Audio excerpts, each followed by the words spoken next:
ଶ୍ରାବଣ ମାସ ଶିବଙ୍କର ମାସ, ସେଥିପାଇଁ ସମସ୍ତଙ୍କୁ ଶୁଭେଚ୍ଛା ଏବଂ ଶୁଭକାମନା। ଚାଲନ୍ତୁ ଆଜିର ଭିଡ଼ିଓ ଆରମ୍ଭ କରିବା। ଶିବ ଭଗବାନଙ୍କୁ ମନେ ପକାଇ ତାଙ୍କର ନାମ ସ୍ମରଣ କରି ଆରମ୍ଭ କରିବା।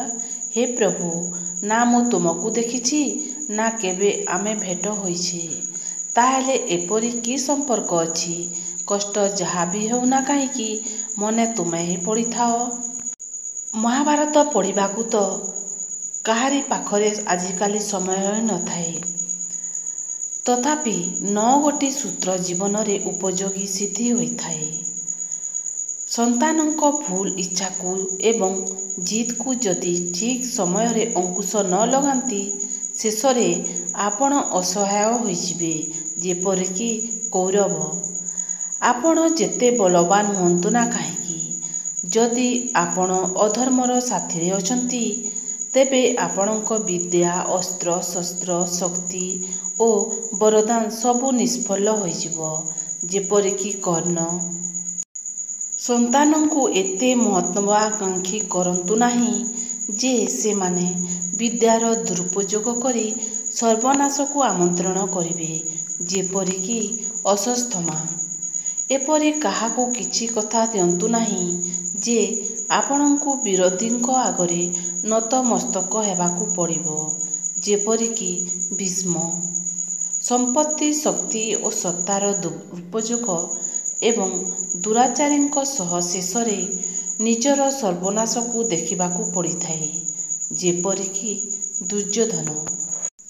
ସବୁବେଳେ ତ ଅନ୍ୟମାନଙ୍କ ପାଇଁ ଜୀ ଆସିଅଛି, ଅନ୍ୟ ପାଇଁ ବଞ୍ଚି ଦେଖ। ଧନ ଜନେ ଯେଉଁ ସୁଖ ମିଳେ ସେ ସ୍ୱର୍ଗୀୟ ସୁଖ। ଏ ସମାଜରେ ସ୍ୱାଭିମାନ ସହ ବଞ୍ଚିବା ସତରେ ବହୁତ କଷ୍ଟକର। କିନ୍ତୁ ସେହି କଷ୍ଟକର ସ୍ୱାଭିମାନ ହିଁ ଦିନେ ଆପଣଙ୍କୁ ଆଗକୁ ବଢ଼ିବାରେ ସାହାଯ୍ୟ ନିଶ୍ଚିତ କରିବ। ବାହାର ଦୁନିଆ ଯାହା ଦିଶୁଛି ତାହା ଜୀବନ ନୁହେଁ। ନିଜ ଘରର ପରିସ୍ଥିତି ଅନୁଯାୟୀ ବଞ୍ଚିବା ହେଉଛି ପ୍ରକୃତ ଜୀବନ। ନିଜକୁ କେବେହେଲେ ଅନ୍ୟମାନଙ୍କ ସହିତ ତୁଳନା କରନ୍ତୁ ନାହିଁ। କାରଣ ବେଳେ ବେଳେ ଦାମିକିଆ ଖାଇବା ହିଁ ଶରୀର ଅସୁସ୍ଥ କରିପାରେ। ପୁତ୍ର ବିବାହର 6 ମାସ ଭିତରେ ଭୁଲରେ ବି ନିଜ କନ୍ୟାର ବିବାହ କରନ୍ତୁ ନାହିଁ।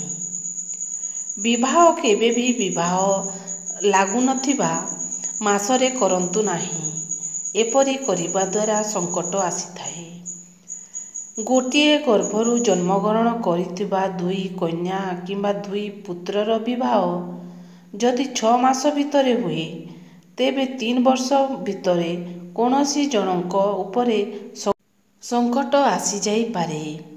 ଯଦି କେହି ଆପଣଙ୍କ ଘରେ ଦୀର୍ଘ ଦିନର ରୋଗରେ ପୀଡ଼ିତ ଏବଂ ସୁସ୍ଥ ରହୁନାହାନ୍ତି, ତେବେ ତାଙ୍କୁ ଦକ୍ଷିଣ ଦିଗକୁ ମୁଣ୍ଡ କରି ଶୁଆନ୍ତୁ।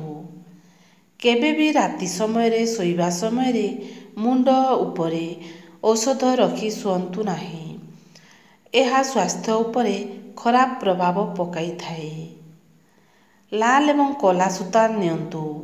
ରୋଗିଣା ବ୍ୟକ୍ତିଙ୍କ ମୁଣ୍ଡରୁ ନେଇ ପାଦ ପର୍ଯ୍ୟନ୍ତ ମାପି ଦିଅନ୍ତୁ। ଅମାବାସ୍ୟା କିମ୍ବା ଶନିବାର ଦିନ ଓସ୍ତ ଗଛରେ ବାନ୍ଧି ଦିଅନ୍ତୁ। ପ୍ରତ୍ୟେକ ପୂର୍ଣ୍ଣିମା ଦିନ ଶିବ ପରିବାରରେ ପୂଜା କରନ୍ତୁ ଏବଂ ପରିବାରକୁ ସୁସ୍ଥ ରଖିବାର ପ୍ରାର୍ଥନା କରନ୍ତୁ। ଦେଖିବେ ନିଶ୍ଚୟ ସମସ୍ତେ ସୁସ୍ଥ ସବଳ ରହିବେ। ଯେତେ ତୀର୍ଥଧନ ଭ୍ରମଣ କରୁଥା, ଶେଷ ତୀର୍ଥ ତୋର ମଶାଣି ଭୂଇଁ। ଯେତେ ହୋମଯଜ୍ଞ ସମିଧ ଜାଲୁଥା, ନିଜେ ଜଳିଯିବୁ ଜଳିଲେ ଜୁଇ। ଯେତେ ମନବୁଜା ସଙ୍ଗୀତ ଶୁଣୁଥା, ରାମ ନାମ ସତ୍ୟ ଶୁଣିବୁ ଶେଷେ। ଯେତେ ଅଳଙ୍କାର ଦେହରେ ମଣ୍ଡୁଥା, ଶେଷେ ବନ୍ଧାପାକ ଦଉଡ଼ି ପାଶେ। ଯେତେ ବହଳିଆ ଗଦିରେ ଶୋଉଥା, ଶେଷେ କୋକେଇରେ ଦେବେ ଶୁଆଇ। ଯେତେ ସମ୍ପତ୍ତିକୁ ସଞ୍ଚିଲେ ସଞ୍ଚୁଥା, ମଲା ପରେ ସବୁ ନେବେ ବୁହାଇ। ଯେତେ ହଣ୍ଡାହାଣ୍ଡି ସାଇତି ରଖିଥା, ଶେଷେ ଭାତ ଦେବେ ମାଟି ହାଣ୍ଡିରେ। ଯେତେ ଦାମୀ ଲୁଗା ସଜେଇ ରଖିଥା, ଘୋଡ଼େଇବେ ଧଳା ଲୁଗା ଖଣ୍ଡିରେ। ସୁନା ଥାଳିଆରେ ଖଇରେ ଖାଉଥା, ମଲା ପରେ ଦେବେ ପତରେ ବାଢ଼ି। ବାରି ପଛଆଡ଼େ ଘାସକୁ ଆଡ଼େଇ, ଦାନ୍ତ କାଠି ପାଣି ଦେବେ ସଜାଡ଼ି।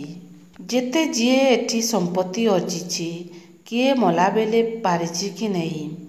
ମାତା ଗର୍ଭ ଶୂନ୍ୟେ ଭୂଇଁ ଛୁଇଁଥିଲୁ, ଶେଷରେ ଶୂନ୍ୟେ ତୁ ଛାଡ଼ିବୁ ମହି। ଯଦି ଆଜିର ଭିଡ଼ିଓ ଆପଣମାନଙ୍କୁ ପସନ୍ଦ ଆସିଲା, ତାହେଲେ ସବସ୍କ୍ରାଇବ୍କୁ ଟଚ୍ କରିକି ବେଲ୍ ଆଇକନ୍କୁ ଟଚ୍ କରିଦିଅନ୍ତୁ। କାହିଁକିନା ଏହିପରି ଭିଡ଼ିଓ ସବୁ ଆପଣମାନଙ୍କ ପାଖକୁ ପହଞ୍ଚି ପାରିବ। ତାହେଲେ ରହୁଛି। ଓମ୍ ସାଇରାମ, ଜୟ ସାଇରାମ।